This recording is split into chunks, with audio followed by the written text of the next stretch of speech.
ഏവർക്കും ഡെമോക്രാറ്റിക് മീഡിയയിലേക്ക് ഹൃദ്യമായ സ്വാഗതം. പ്രിയമുള്ളവരെ, ലോകത്ത് വ്യത്യസ്തങ്ങളായ ഒരുപാട് മതങ്ങളുണ്ട്. എല്ലാ മതങ്ങളും വ്യത്യസ്ത രൂപത്തിലാണെങ്കിലും നന്മകൾ മാത്രം പറയുന്നു.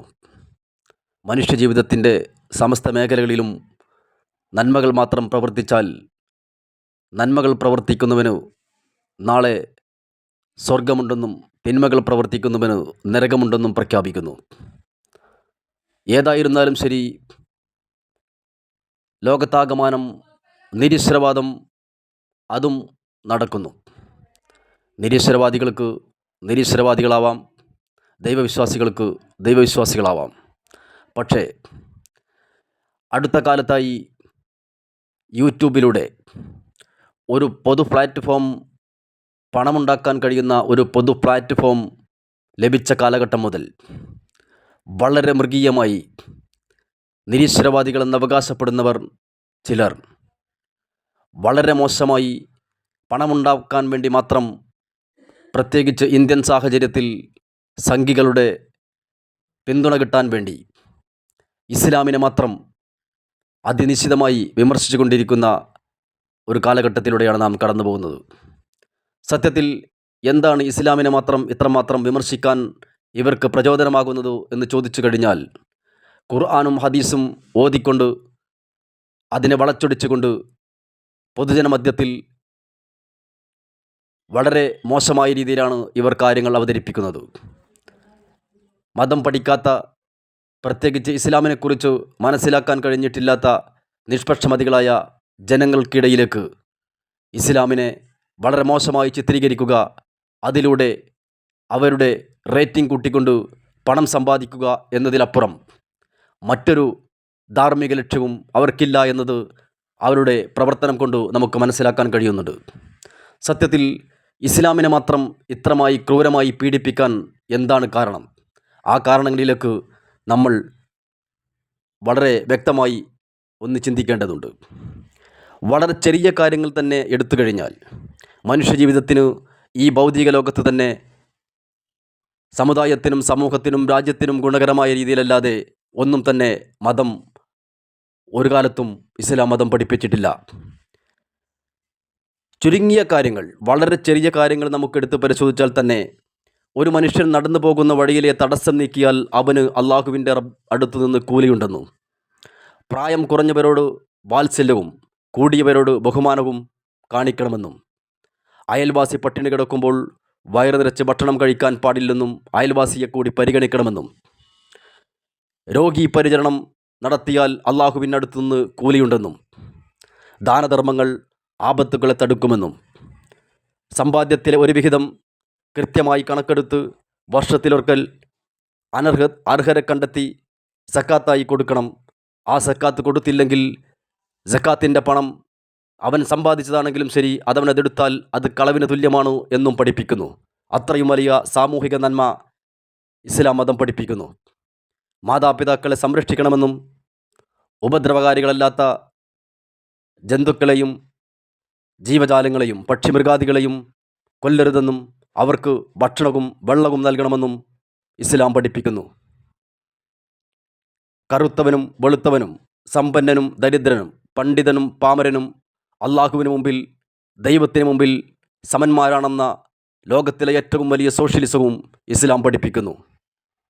മാതൃരാജ്യത്തെ സ്നേഹിക്കുക ഓരോ മുസൽമാൻ്റെയും കടമയാണെന്ന് പഠിപ്പിച്ചുകൊണ്ട് ലോകത്തിലെ ഏറ്റവും വലിയ മാതൃകാ മതമായി ഇസ്ലാം ജനസമക്ഷം അവതരിപ്പിക്കപ്പെട്ടിട്ട്, ഇതൊന്നും കാണാതെ ഇസ്ലാമിലെ പഠിച്ചവരിൽപ്പെട്ടവരും പഠിക്കാത്തവരുമായ ചിലർ കാണിക്കുന്ന കോപ്രായങ്ങളെ എടുത്തു കാണിച്ച് മതം മനുഷ്യനന്മക്ക് എന്ന് പറഞ്ഞ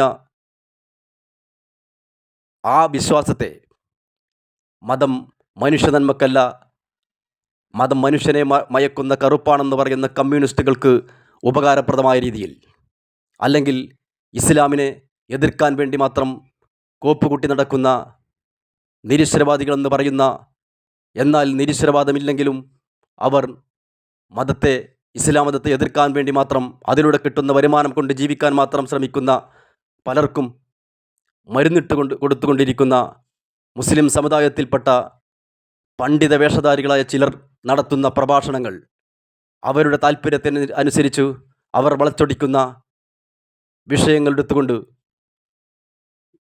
മുസ്ലിം സമുദായത്തെ കൃത്യമായി ടാർഗറ്റ് ചെയ്തുകൊണ്ട് ലോകത്താകമാനം നടക്കുന്ന വൻ വിപത്ത് നമ്മൾ മനസ്സിലാക്കാതെ പോകരുത്.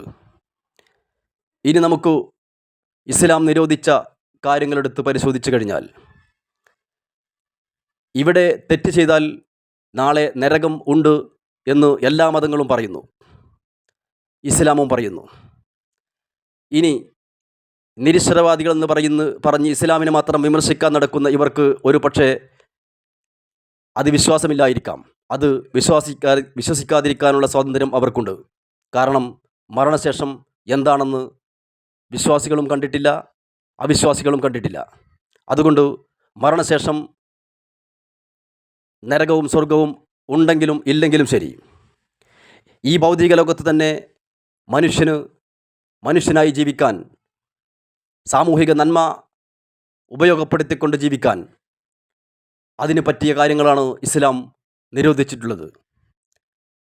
മദ്യപാനം ഹറാമാണെന്ന് പറഞ്ഞു.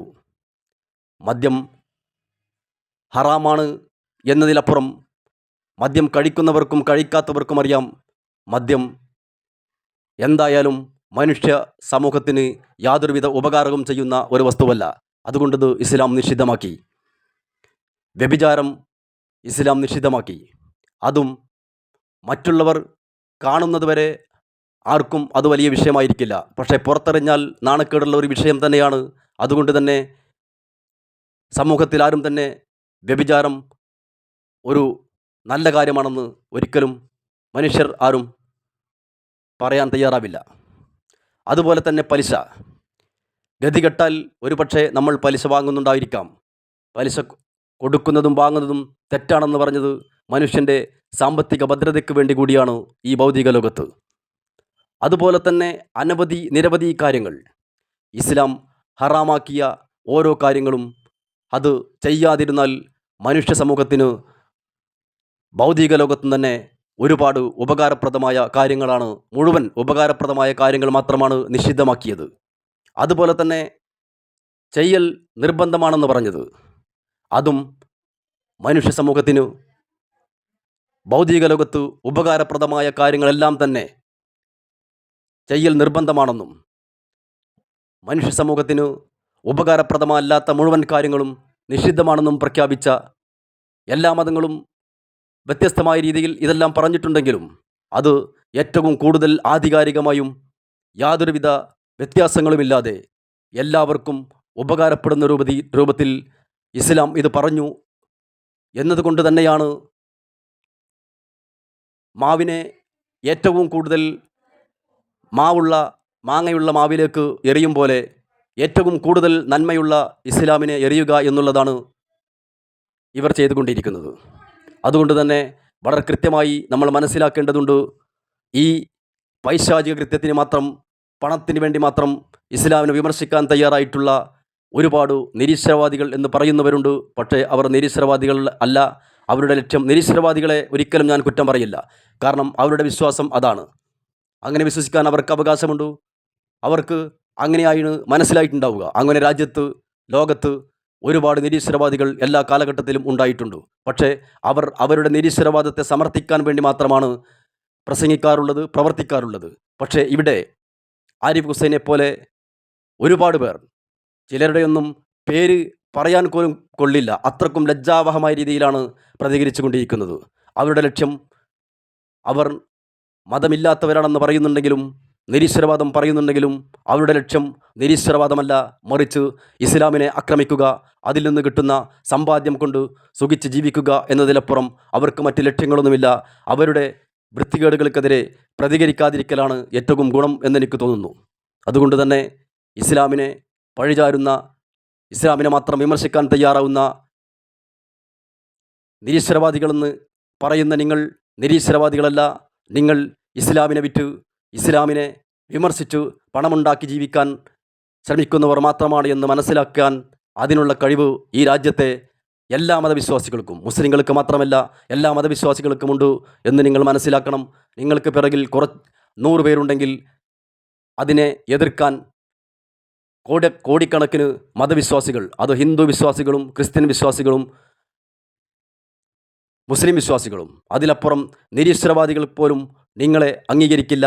അത്രക്കും വൃത്തികേടാണ് ഇസ്ലാമിനെ മാത്രം നിങ്ങൾ വിമർശിച്ചു കൊണ്ടിരിക്കുന്നത് എന്നത് സാന്ദർഭികമായി സൂചിപ്പിക്കുന്നു. ജയ് ഹിന്ദ്.